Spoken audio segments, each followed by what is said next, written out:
Aleluya. Que el Señor les bendiga, hermanos. A cada uno de ustedes. Estamos en la casa del Señor nuevamente.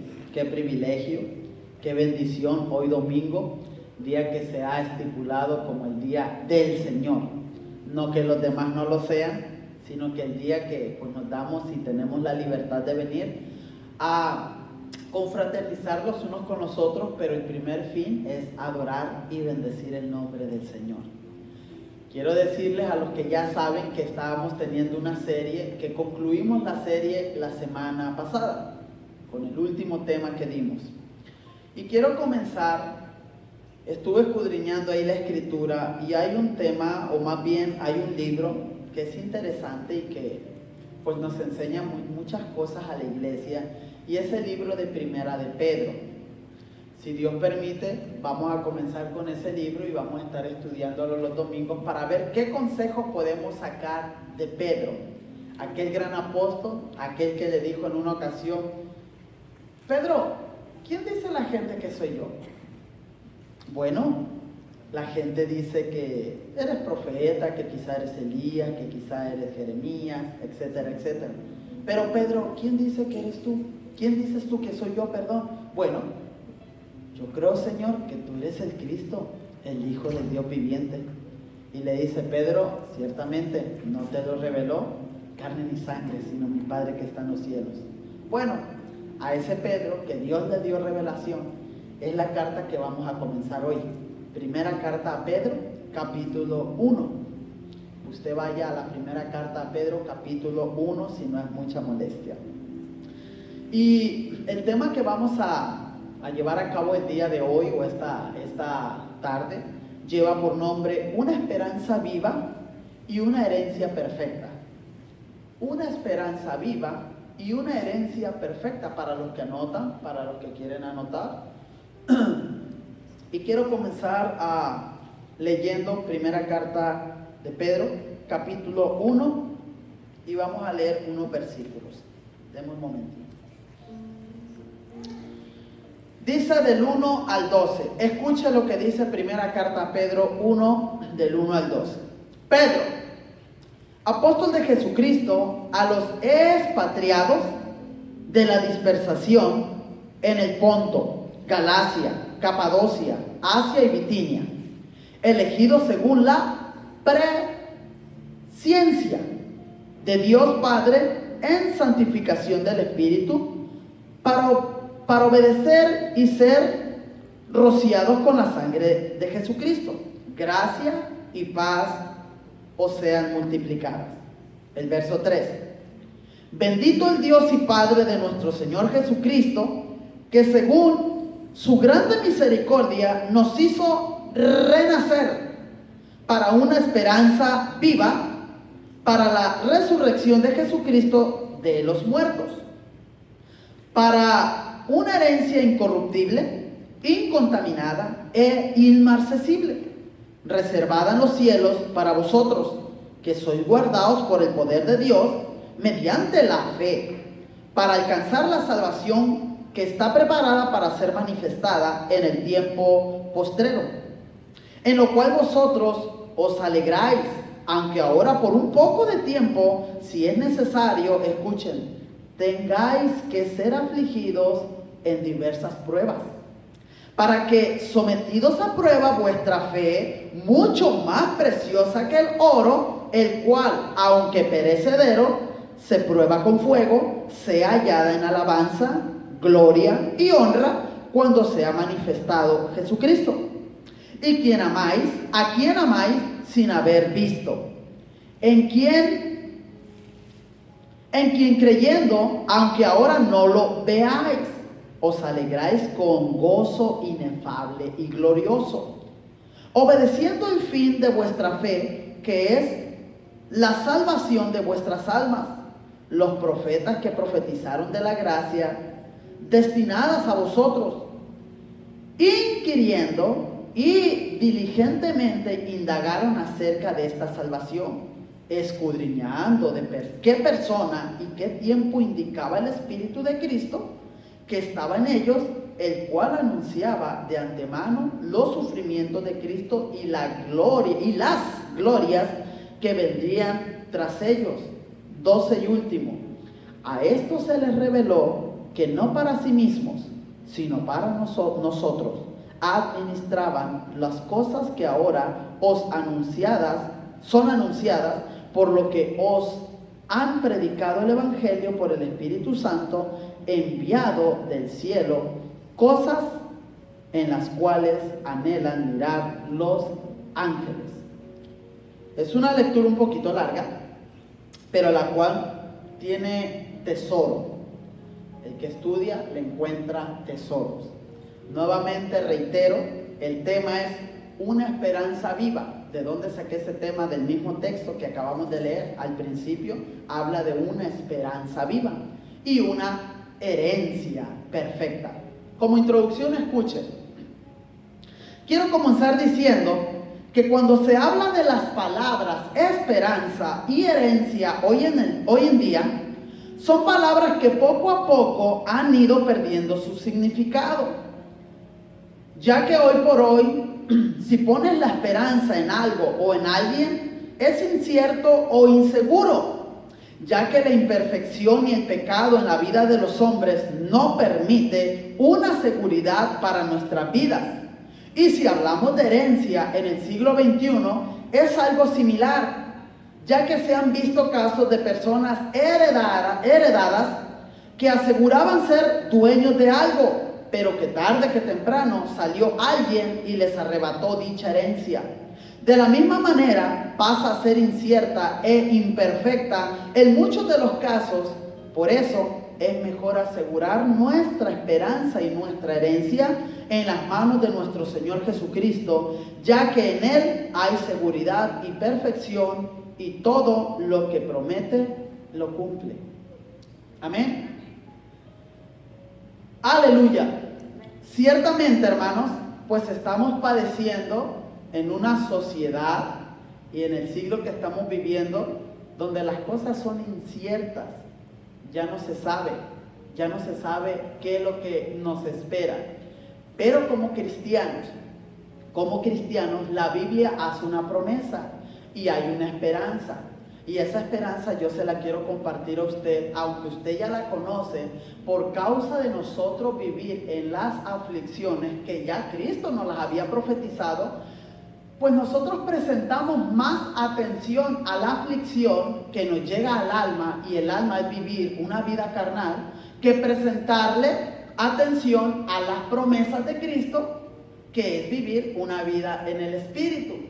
Por esa causa yo le quiero decir en este momento que, hermano, pase lo que esté pasando en su vida, hay una esperanza, hermano.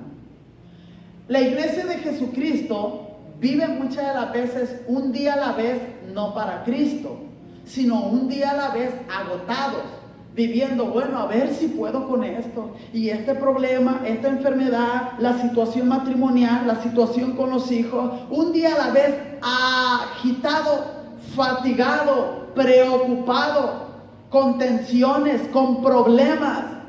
Y a causa de eso, a causa de todo lo que acabo de mencionar, usted que es la iglesia de Cristo, si usted un día recibió a Cristo en su corazón, usted es la iglesia de Cristo, es el cuerpo. Bueno, usted o a usted que se le prometió una esperanza de que un día Cristo vendría por usted, por causa de todas esas aflicciones, muchos de nosotros ni siquiera disfrutamos la salvación de tal manera que nosotros podamos decir, yo estoy de paso en este mundo, ¿por qué me he de preocupar? ¿Por qué he de estar con estas tensiones? ¿Por qué he de tener ahora como cristiano estas enfermedades que se conocen como enfermedades psicosomáticas, de la mente, de la psiquis? ¿Por qué? Cristianos con depresión, cristianos frustrados, cristianos que si tuvieran la esperanza fija, la esperanza y la herencia de Cristo, aquí cada día no viviéramos así.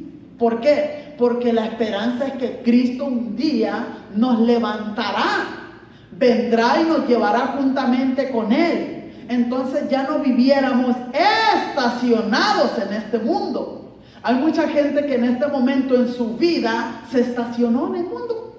Es más, dígale a su hermano que está a su lado, si está estacionado, muévete, porque ese no es tu lugar. No es su lugar, no se estaciona, hermano. Nosotros somos peregrinos en este mundo y tenemos una esperanza, pero la esperanza de que Cristo un día vendrá por cada uno de nosotros y nos levantará y nos arrebatará, esa esperanza no la esperemos sentados. Porque la palabra o la acción que conjuga o que se apega a la esperanza es la fe. ¿Cómo yo, siendo cristiano, voy a vivir con esperanza pero no teniendo fe? La esperanza y la fe son compatibles. Usted puede estar esperando algo, en el caso de nosotros el arrebatamiento, ahí sí hay que aplicar la esperanza, pero vamos a también añadirle fe. Y dice la Escritura que una fe sin obras pues va a ser muerta. Esto da un entender. Usted está esperando algo, pero lo está esperando sentado. No está esperando la venida de Cristo en santificación. Que uno de los llamamientos de Cristo, que ya lo vimos. ¿Cuántos son salvos? Todos dicen amén. Ese es tu primer llamamiento. ¿A qué? A la salvación. Pero ¿cuál es el segundo llamamiento del cristiano? La santificación. Que es ahí donde algunos de nosotros, o muchos, no estamos tomando ese segundo término o ese segundo llamamiento. Hermano, cristianos hay muchos. Llamados a la salvación ya hay muchos, pero llamados a la santificación hay pocos. ¿Por qué?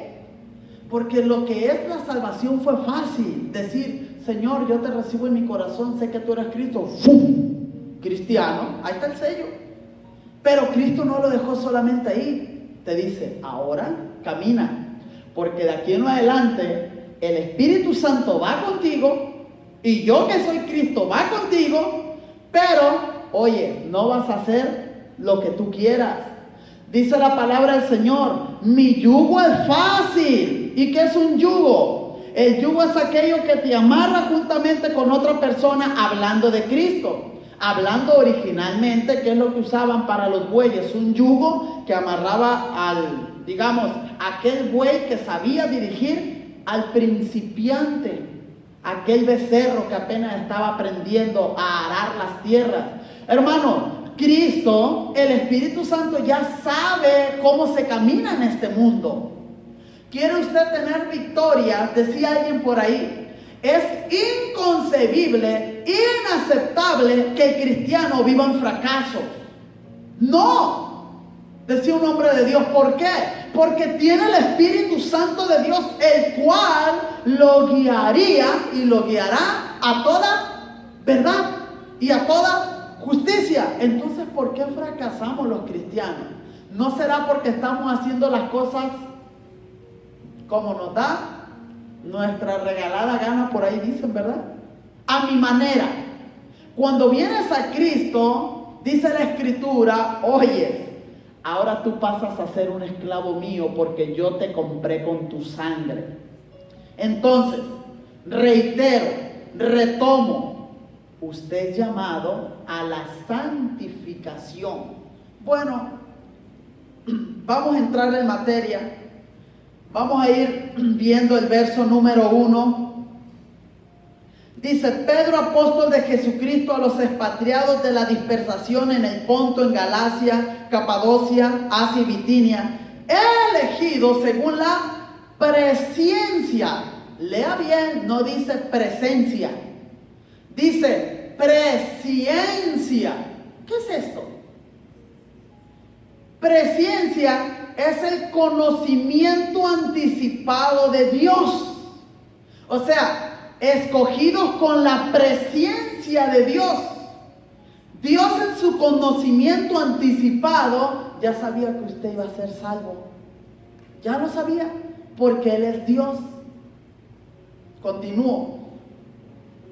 Elegidos según la presencia de Dios, Padre, en santificación del Espíritu. Fíjense, aquí menciona la Trinidad. Escucha este texto, cuando usted quiera leer algo de la Trinidad, aquí está, mire. Elegido según la presencia ¿de quién? De Dios Padre. Ahí vamos.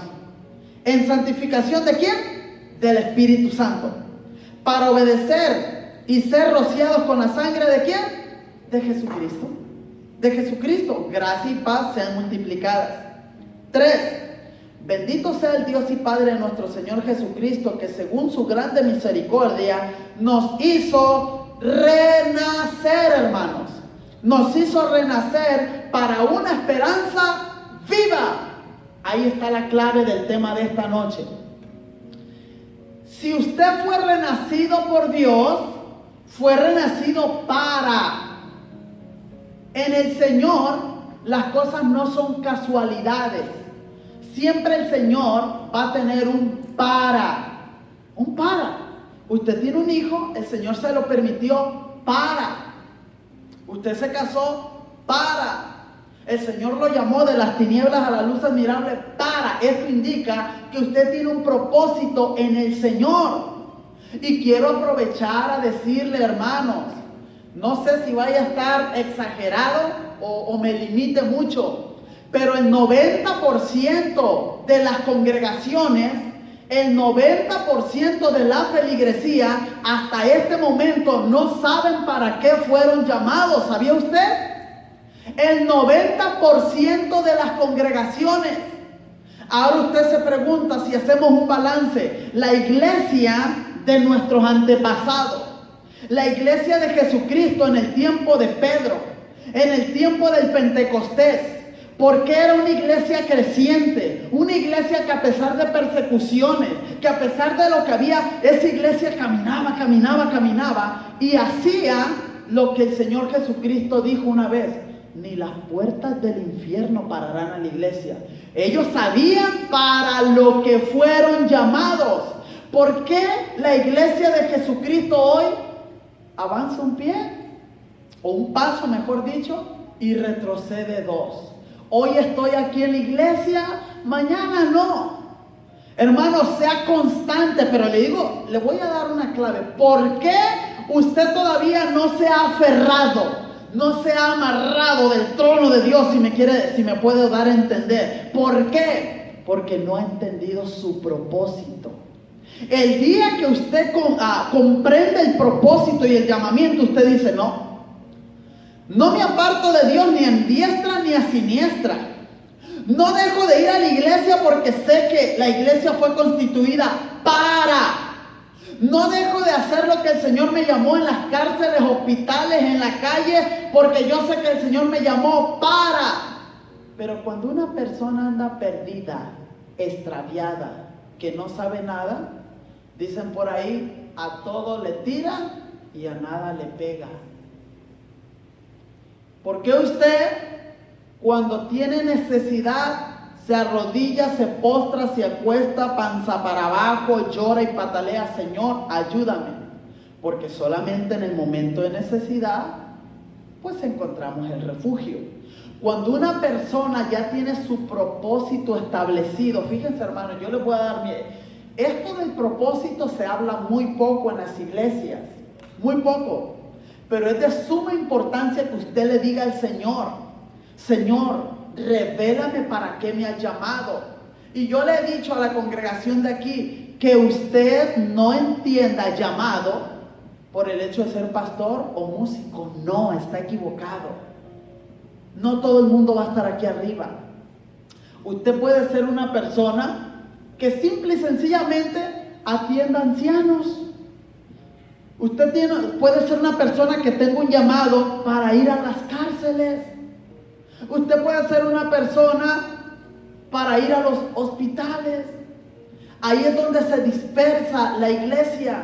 Ahí lleva la provisión, pero también lleva el poder de Dios, sanando en los hospitales, imponiendo las manos, y en el nombre de Jesucristo sanarán.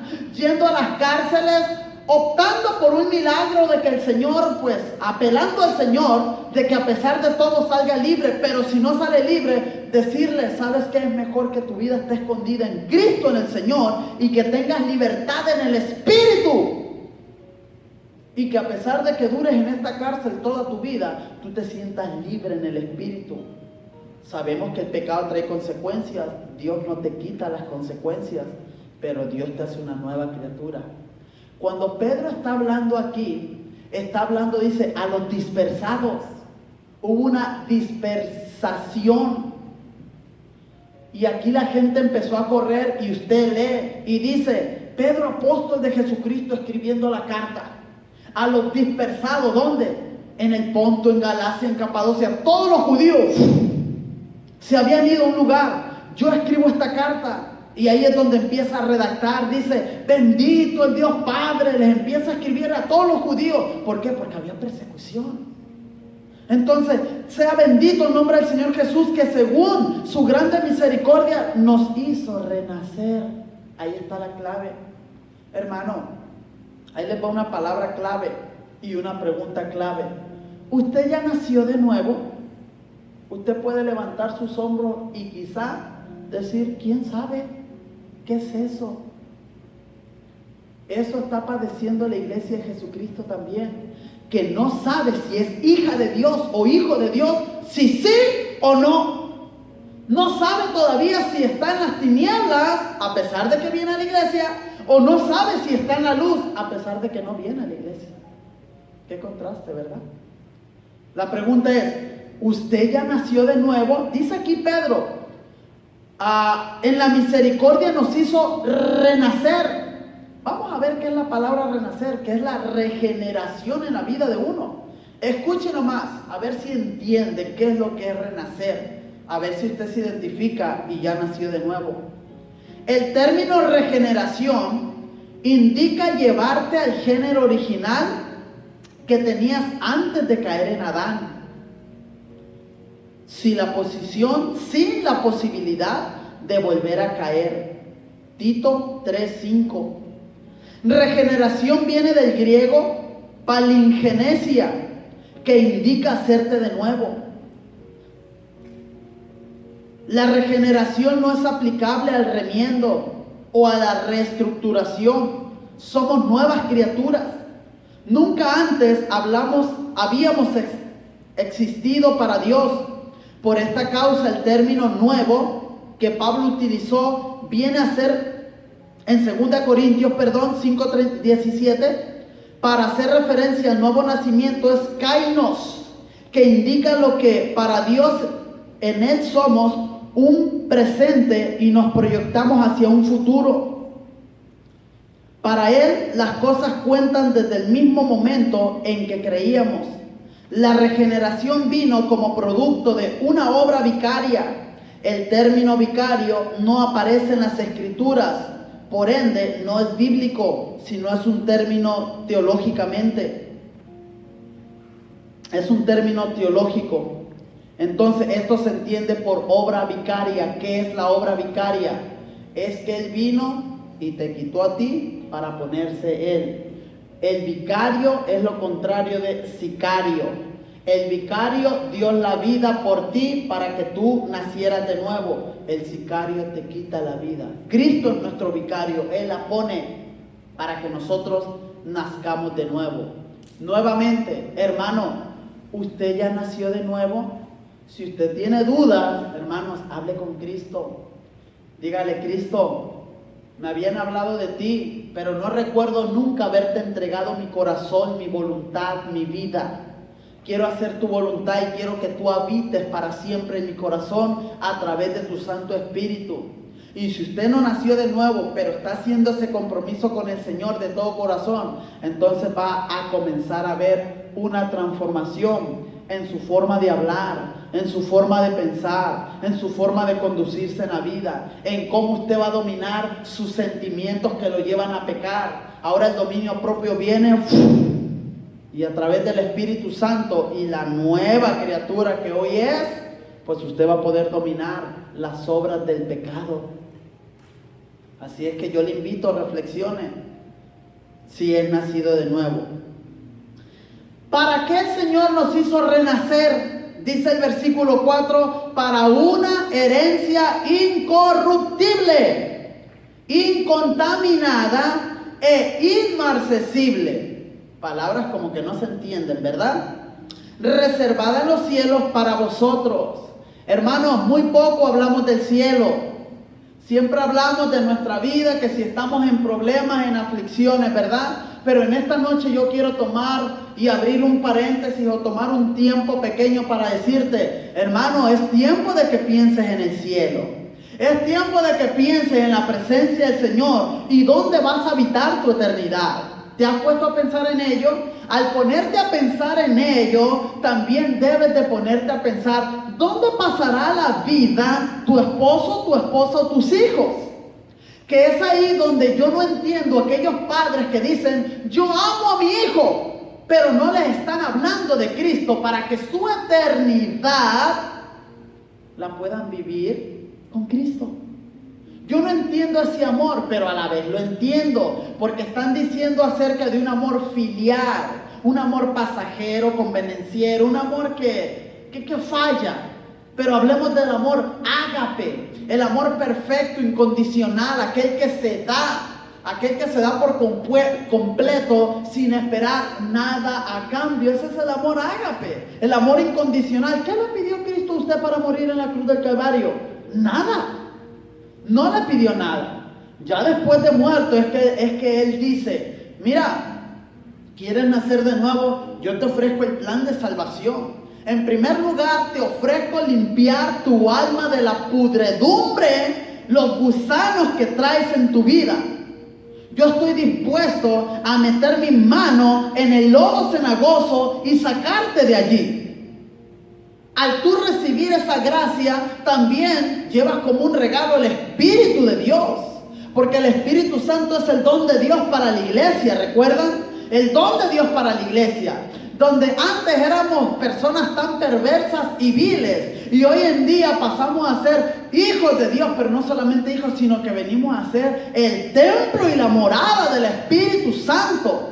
Aquel que nos guía, aquel que nos lleva y nos da la paz, aquel que produce en nosotros la obra de Él, el fruto del Espíritu, el amor, el gozo, la paz, la paciencia. ¿Acaso no he escuchado mujeres que dicen, mi esposo era pero un ogro, nomás conoció a Cristo, wow, se volvió un dulce caramelo, precioso, palabra dulce, no es áspero como dice la Escritura? Esposos, no sean ásperos, sino más bien traten bien a sus mujeres como un vaso frágil. Mujeres, sométanse por contentamiento a sus esposos. Fíjense, por contentamiento, no porque bueno, ya que ya me mandó este viejo, no, por contentamiento. Sí, mi amor, ¿en qué te puedo servir? ¿En qué te puedo ayudar? Se te ofrece esto. Un balance de vida. Al caminar de esa manera, una familia caminando de esa manera, esa familia está al pendiente de que Cristo venga. Tiene una esperanza viva. Cuando la esperanza en nosotros se acaba, hermanos, se nos borra el cielo, se nos borra Dios y prestamos atención en otras cosas. Hermanos, Cristo viene, pero no se crea lo que aquellos dicen y no se vaya por ahí ese comentario que usted les predica a la gente. Cristo viene, desde que está viniendo. Dijeron que en el año 2000 se iba a acabar, en el 98 otro loco lo dijo, por allá por el 67, por acá. O sea, hace poquito dijeron nuevamente, ¿quién se dio cuenta? 29 de julio,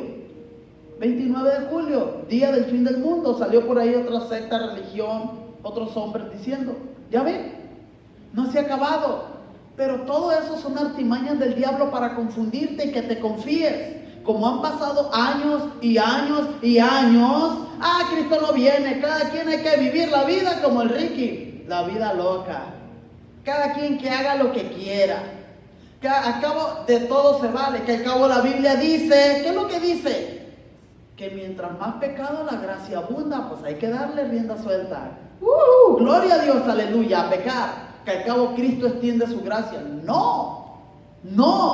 Recuerden que el segundo llamamiento después de la salvación es la santificación. después va a venir otro llamamiento que no le va a gustar. El llamamiento a pasar delante de Él. Es ahí donde nosotros vamos a arrepentirnos. Ese tercer llamamiento que es ya pasar a su presencia, cuando la vida se acaba. Y usted dice, pero ¿por qué no hice esto, esto y esto otro? Hermano, goce la vida cristiana.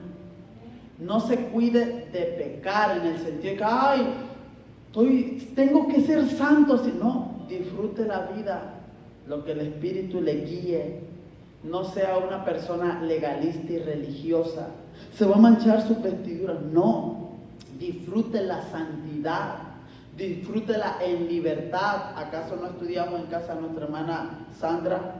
Porque donde está el Espíritu de Dios, allí hay libertad. Pero usted tiene libertad, hermano. Hay un término, hay un dicho que lo acogimos en la iglesia cristiana que dice, tú no le das libertad al Espíritu, como que si lo tenemos atado. O sea, nosotros no de que le demos libertad al Espíritu en cierta manera porque nosotros lo amarramos a Él. Él sigue siendo libre y Él hace lo que quiere. Pero en cuestión personal, ¿cómo nosotros atamos al Espíritu? Ignorándolo. Ignorándolo. Porque tanto usted como yo sabemos que hay un Espíritu de Dios en nosotros, al menos que usted solamente lo crea hoy y el día de mañana pues se le olvide que Espíritu Santo es. ¿Cómo un Dios va a vivir aquí?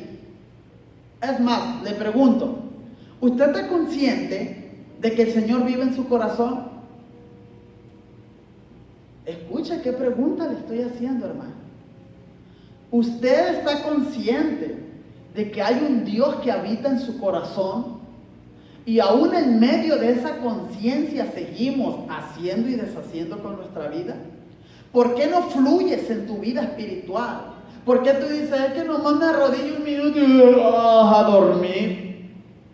Porque abro la Biblia y, ay, es el libro que usamos para dormir también los viejitos. Y dice Pedro, apóstol, a dormir. ¿Por qué? ¿No será que tu vida está apagándose día a día? Dice la Escritura, no apaguéis el Espíritu. ¿No será que algunos de nosotros ya apagamos el Espíritu? Y más adelante, ¿qué más dice? Una es, no lo apaguéis, pero otra también dice, no contristéis. ¿Cuántos de nosotros ya tenemos el Espíritu de Dios triste? Por eso fue la pregunta. ¿Usted está consciente de que tiene un Dios dentro de usted? ¿Que tiene el Espíritu Santo en usted? Porque si estamos conscientes, pues muchas de las veces nos estamos comportando como que si no estuviera. Y hermanos, déjeme decirle esto. Vamos a rendir cuentas un día ante el tribunal de Cristo. Cuando vayamos al tribunal de Cristo no es para que nos mande al infierno, sino es para arreglar cuentas muy serias de que el Señor dijo, yo te llamé con un propósito. Desde el día que salvé tu vida te llamé para que tú fueras un predicador, un evangelista, un pregonero de